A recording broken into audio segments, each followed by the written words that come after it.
Hoje eu vou fazer uma apresentação sobre a modernização da agricultura, mais conhecida como Revolução Verde. Esse trabalho ele foi realizado pelas alunas de graduação da Universidade Federal dos Vales do Jequitinhonha e Mucuri, Ana Lívia Soares Cunha e Maíra da Santa Cruz Figueiredo, ambas do curso de Engenharia Florestal. Apesar de ter surgido na década de 30, a modernização da agricultura se intensificou nas décadas de 1950 a 1960. Essa modernização envolve um grande aparato tecnológico, provido de plantas geneticamente modificadas, as famosas sementes transgênicas, maquinários e uma série de procedimentos técnicos utilizando uma série de defensivos agrícolas. E em 1968, então, esse processo se popularizou como Revolução Verde, como é tão conhecida. A revolução surgiu com o propósito de aumentar a produção agrícola a fim de diminuir a fome no mundo, através de pesquisas voltadas para sementes geneticamente modificadas, citadas anteriormente, a fertilização do solo e a utilização de máquinas no campo que aumentassem a produtividade. Isso seria possível através do desenvolvimento de sementes adequadas para cada tipo de solos e climas, adaptando esses solos para o plantio. E também com a utilização de maquinários, facilitando boa parte do trabalho e produzindo bem mais do que seria possível apenas com a mão de obra humana. As motivações para que a Revolução Verde acontecesse, como eu disse anteriormente, foi a vontade de aumentar a produção alimentícia a fim de erradicar a fome no mundo. Essa revolução ela teve pontos positivos e pontos negativos, e eu vou citar alguns deles aqui agora.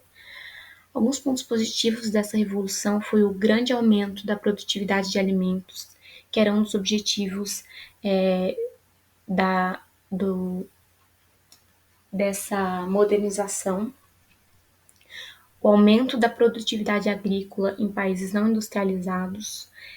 Os países mais desenvolvidos, eles vendiam pacotes tecnológicos para os países menos desenvolvidos para que eles tivessem essa maior produtividade agrícola. Então, esse pacote tecnológico ele era composto por esses maquinários, por essas sementes geneticamente modificadas, pelos agrotóxicos, fertilizantes, herbicidas, pesticidas.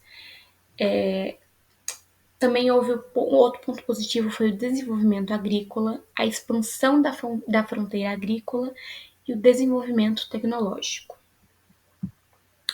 Mas como nem tudo é só pontos positivos, a gente teve algumas coisas que foram negativas tanto para a sociedade quanto para o meio ambiente. Entre elas está o aumento das despesas com o cultivo e o endividamento dos agricultores, o crescimento da dependência entre os países, porque como eu citei antes, os países menos desenvolvidos, eles dependiam dos países mais desenvolvidos para obter essas tecnologias e também poder obter esses maquinários, essas sementes, esses fertilizantes, tudo para que a sua produtividade também crescesse. Também houve o esgotamento do solo, o ciclo vicioso de fertilizantes, a perda de biodiversidade, a erosão do solo, a poluição do solo causada pelo uso de fertilizantes, porque era enorme o uso desses fertilizantes, e aí teve a poluição do solo, a poluição hídrica, causando assim foi um grande malefício para o meio ambiente.